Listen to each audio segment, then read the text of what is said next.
नमस्कार दोस्तों, स्वागत है आपका मेरे चैनल स्टोरीज विद सिमरन में। आज की कहानी का शीर्षक है हाउसवाइफ। एक छोटा सा परिवार था जिसमें माँ, उसका बेटा और बहू रहते थे। एक बार माँ, बेटा और बहू तीनों डाइनिंग टेबल पर बैठकर खाना खा रहे थे। खाना खाते खाते बेटा अपनी पत्नी से बोला, सुनीता, तुमने आज भी दाल रोटी ही बना दी। कम से कम खाना बनाने में तो आलस मत किया करो। घर पर ही तो रहती हो, कुछ अच्छा भी बना सकती थी। सुनीता बोली, बनाने वाली तो मैं आज सूजी का हलवा थी, लेकिन सूजी आई ही नहीं। मैंने कल ऑर्डर कर दिया था। कोई बात नहीं, कल बना दूंगी। किचन में कुकर की सीटी सुनाई देती है और खाना खाते खाते सुनीता किचन में चली जाती है। किचन से वापस आकर डाइनिंग टेबल पर बैठते हुए सुनीता कहती है कि आलू पकाने के लिए रखे थे, शाम को आलू की टिकिया बनाऊंगी। उसकी सासू माँ भी यह सुनकर खुश हो जाती है। नितिन बीच में बोल पड़ता है, ये अच्छा है, आप दोनों बहुत मज़े करते हो, अपने पसंद की चीज़ें बनाकर खाते रहते हो। तभी डोरबेल बजती है और सुनीता फिर से खाने की टेबल से उठकर दरवाज़ा खोलने चली जाती है। दरवाजे पर डिलीवरी बॉय सूजी लेकर आया था। पार्सल लेकर सुनीता फिर से डाइनिंग टेबल पर खाना खाने बैठती है। तभी माँ बेटे से कहती है कि तो दरवाज़ा खोल देता, बेचारी को खाना खाते समय भी सुकून नहीं है। बेटा कहता है, सॉरी माँ, मैं नहीं उठ सकता, मुझे ऑफिस जाने के लिए देर हो रही है। नितिन खाना खाकर ऑफिस की तैयारी करने के लिए अपने रूम में चला जाता है। कुछ ही सेकंड बाद वो सुनीता को आवाज़ लगाता है, सुनीता, मेरी घड़ी कहाँ है? मिल नहीं रही है। सुनीता खाना खाते खाते ही उसे बताती है, अलमारी के ड्रॉअर में देखो, वहीं होगी। नितिन फिर कहता है, नहीं मिल रही। सुनीता फिर एक बार खाने के टेबल से उठकर उसके तरफ जाने ही वाली होती है कि सासू माँ उसे रोक लेती है और पहले खाना खाने के लिए कहती है। सासू माँ कहती है, बच्चा नहीं है वो, ढूंढ लेगा। थोड़ी देर बाद रूम से नितिन की आवाज़ आती है, मिल गई। डाइनिंग टेबल पर दोनों सास बहू एक दूसरे की तरफ देखकर मुस्कुराते हैं। अगले दिन सुबह सुबह नितिन अपने बेडरूम में कोई फाइल ढूंढ रहा होता है और उस फाइल को ढूंढने के चक्कर में उसने पूरा कमरा तहस नहस कर दिया था। नितिन बड़बड़ा रहा होता है, इस घर में कभी कोई चीज़ अपने ठिकाने पर मिलती ही नहीं है। इन औरतों को भी कोई काम नहीं है, इसलिए हर चीज़ इधर की उधर करते रहते हैं। सुनीता अपने कमरे में आती है और कमरे का बुरा हाल देखती है तो नितिन से पूछती है कि क्या कर रहे हो, क्या हाल बना दिया है कमरे का। नितिन कहता है, वो फाइल कहाँ है जो मैंने तुम्हें परसों दी थी। सुनीता तुरंत वो फाइल निकालकर नितिन के हाथों में थमा देती है और उससे कहती है कि एक बार मुझसे पूछ तो लिया होता, पूरा कमरा फैला के रख दिया है। नितिन उल्टा सुनीता को ही डांट देता है और कहता है, ठीक है, अगर पूरा कमरा फैला दिया है तो तुम्हें और काम ही क्या है, घर पर बैठी ही तो रहती हो, यही काम पूरा दिन करते रहना। कभी कभी मुझे लगता है हाउसवाइफ से शादी करनी ही नहीं चाहिए थी, दिन भर बस चिक चिक करती रहती हो। इतना बोलकर नितिन ऑफिस के लिए निकल जाता है। पति पत्नी की यह बातचीत माँ भी सुन रही होती है, जिसका नितिन को पता नहीं होता।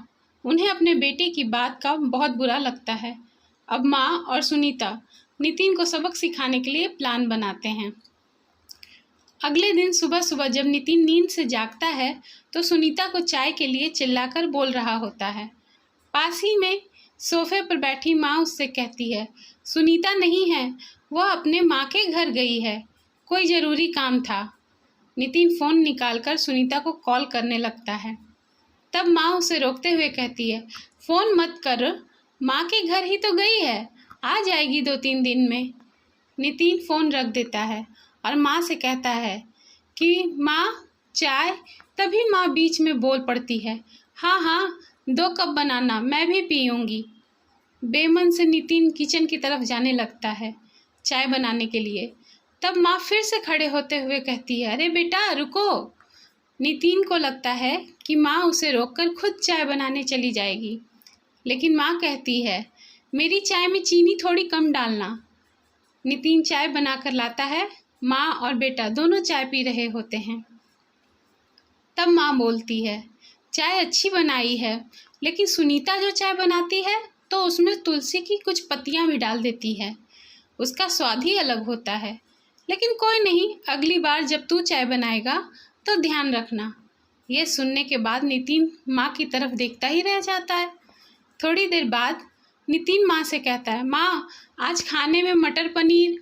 माँ फिर से नितिन की बात काटते हुए कहती है, अरे वाह, आज मेरा बेटा मुझे मटर पनीर बनाकर खिलाएगा। अच्छा है, काफ़ी दिनों से मटर पनीर खाने की इच्छा हो रही थी। नितिन कहता है, अरे माँ, मैं तुम्हें मटर पनीर बनाने के लिए कह रहा था। तो माँ कहती है, नहीं बेटा, मेरे घुटनों में बहुत दर्द रहता है, मैं इतने घंटों तक किचन में नहीं खड़ी रह सकती। नितिन अपना फ़ोन निकालकर रेस्टोरेंट से ऑर्डर करने लगता है। तब माँ उसे रोकते हुए कहती है, इस उम्र में मेरा पाचन अच्छा नहीं रहता बेटा, मुझे गैस हो जाती है और तुम मुझे बाहर का खाना खिलाना चाहते हो। तू तो अपनी माँ से प्यार ही नहीं करता। नितिन ना चाहते हुए भी घर का खाना बनाने के लिए किचन में चला जाता है। 1 घंटे बाद खाना बनके तैयार हो जाता है। नितिन 2 थाली में खाना परोसकर माँ के पास आता है। माँ देखती है कि नितिन ने दाल और रोटी बनाई है। माँ नितिन से कहती है, अरे बेटा, तू तो मटर पनीर बनाने वाला था ना। नितिन कहता है, माँ यह बनाना आसान था, इसलिए मैंने दाल रोटी ही बना दी। माँ कहती है, सुनीता होती तो मुझे आज मटर पनीर बनाकर ही खिलाती। चलो कोई बात नहीं, मैं कहाँ हर दिन मटर पनीर खाती हूँ, आज भी दाल रोटी ही खा लूँगी। तू भी आजा, बैठ, साथ में मिलकर खाते हैं। दोनों बैठकर खाना खाने लगते हैं।